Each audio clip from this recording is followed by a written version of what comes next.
संबोधन।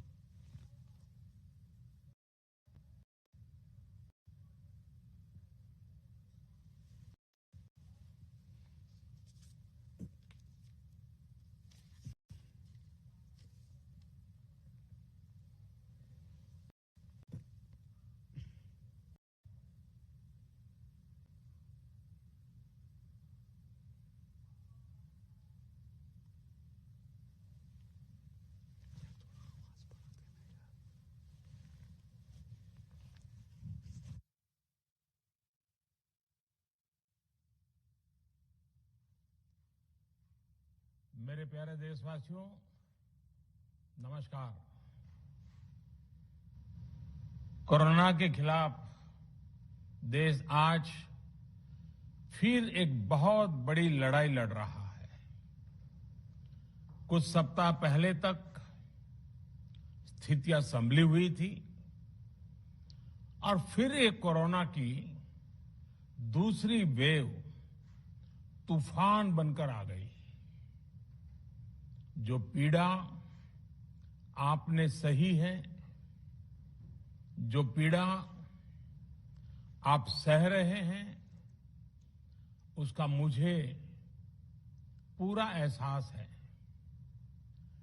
जिन लोगों ने बीते दिनों में अपनों को खोया है, मैं सभी देशवासियों की तरफ से उनके प्रति संवेदनाएं व्यक्त करता हूं।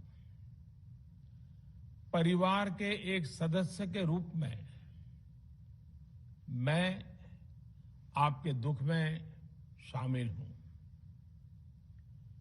चुनौती बड़ी है, लेकिन हमें मिलकर अपने संकल्प, अपने हौसले और तैयारी के साथ इसको पार करना है। साथियों, अपनी बात को विस्तार देने से पहले मैं देश के सभी डॉक्टरों, मेडिकल स्टाफ, पैरामेडिकल स्टाफ, हमारे सभी सफाई कर्मचारी भाई बहन, हमारे एम्बुलेंस के ड्राइवर्स, हमारे सुरक्षा बल, पुलिसकर्मी, सभी की सराहना करूंगा। आपने कोरोना की पहली वेव में भी अपना जीवन दांव पर लगाकर लोगों को बचाया था। आज आप फिर इस संकट में अपने परिवार, अपने सुख, अपनी चिंता छोड़कर दूसरों का जीवन बचाने में दिन रात जुटे हुए हैं।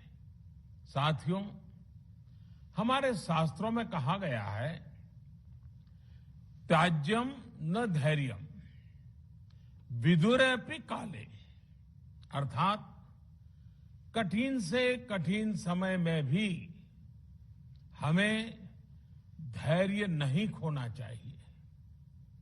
किसी भी परिस्थिति से निपटने के लिए हम सही निर्णय लें, सही दिशा में प्रयास करें, तभी हम विजय हासिल कर सकते हैं।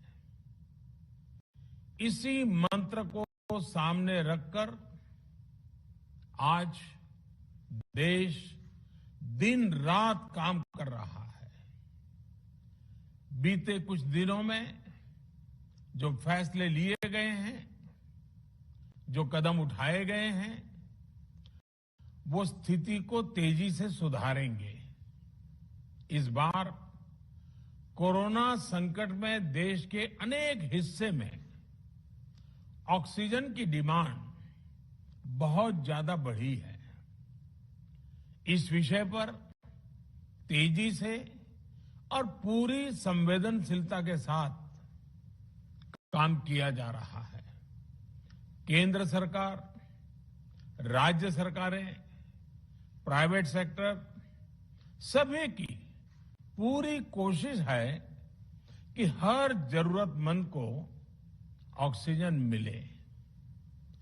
ऑक्सीजन प्रोडक्शन और सप्लाई को बढ़ाने के लिए भी कई स्तरों पर उपाय किए जा रहे हैं। राज्यों में नए ऑक्सीजन प्लांट्स हो, 1 लाख नए सिलेंडर पहुंचाने हो, औद्योगिक इकाइयों में इस्तेमाल हो रही ऑक्सीजन का मेडिकल इस्तेमाल हो, ऑक्सीजन रेल हो, हर प्रयास किया जा रहा है। साथियों, इस बार जैसे ही कोरोना के केस बढ़े, देश के फार्मा सेक्टर ने दवाइयों का उत्पादन और बढ़ा दिया है। आज जनवरी फरवरी की तुलना में देश में कई गुना ज्यादा दवाइयों का प्रोडक्शन हो रहा है। इसे अभी और तेज किया जा रहा है। कल भी मेरी देश की फार्मा इंडस्ट्री के बड़े जो प्रमुख लोग हैं, उसके जो एक्सपर्ट लोग हैं, उनसे बहुत लंबी चर्चा हुई है।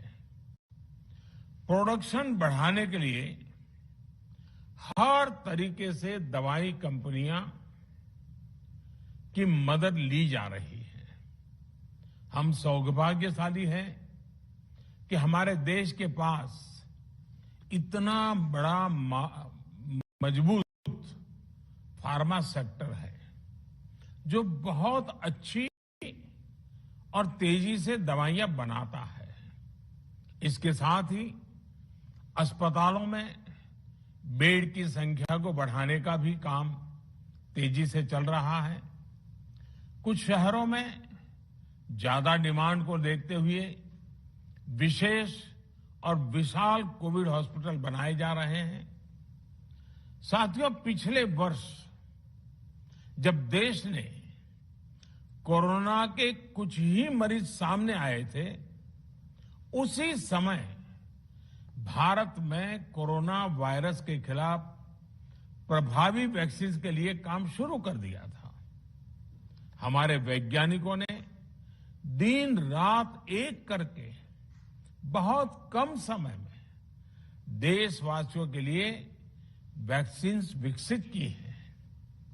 आज दुनिया की सबसे सस्ती वैक्सीन भारत में है। भारत की कोल्ड चेन व्यवस्था के अनुकूल वैक्सीन हमारे पास है। इस प्रयास में हमारे प्राइवेट सेक्टर ने इनोवेशन और एंटरप्राइज की भावना का बेहतरीन प्रदर्शन किया है। वैक्सीन्स की अप्रूवल्स और रेगुलेटरी प्रोसेसेस को फास्ट ट्रैक पर रखने के साथ ही सभी साइंटिफिक और रेगुलेटरी मदद को बढ़ाया गया है। यह एक टीम एफर्ट है जिसके कारण हमारा Bharat 2 made in India vaccine के साथ दुनिया का सबसे बड़ा टीकाकरण अभियान शुरू कर पाया। टीकाकरण के पहले चरण से ही गति के साथ ही इस बात पर जोर दिया गया कि ज्यादा से ज्यादा क्षेत्रों तक, जरूरतमंद लोगों तक वैक्सीन पहुंचे। दुनिया में सबसे तेजी से भारत में पहले 10 करोड़, फिर 11 करोड़ और अब 12 करोड़ वैक्सीन डोज दिए गए हैं। आज कोरोना से इस लड़ाई में हमें हौसला मिलता है कि हमारे health care workers, frontline corona warriors और सीनियर सिटीजन्स के एक बड़े हिस्से को वैक्सीन का लाभ मिल चुका है। साथियों, कल ही वैक्सीन को लेकर हुए एक और अहम फैसला भी हमने किया है। 1 मई के बाद से 18 वर्ष के ऊपर के किसी भी व्यक्ति को वैक्सीनेट किया जा सकेगा। अब भारत में जो वैक्सीन बनेगी उसका आधा हिस्सा सीधे राज्यों और अस्पतालों को भी मिलेगा। इस बीच गरीबों, बुजुर्गों, निम्न मध्यम वर्ग के लोग 45 वर्ष की आयु के ऊपर के व्यक्तियों के लिए केंद्र सरकार का जो वैक्सीन कार्यक्रम चल रहा है वो भी उतनी ही तेजी से जारी रहेगा। पहले की तरह ही सरकारी अस्पतालों में मुफ्त वैक्सीन मिलती रहेगी, जिसका फायदा, जैसा मैंने कहा, हमारे गरीब परिवार हो, हमारे मध्यम वर्ग, निम्न मध्यम वर्ग के परिवार हो, वो उनका लाभ उठा सकेंगे। साथियों, हम सभी का प्रयास जीवन बचाने के लिए है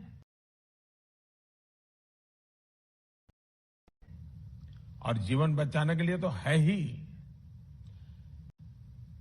प्रयास से भी ये है कि आर्थिक गतिविधियां और आजीविका कम से कम प्रभावित हो।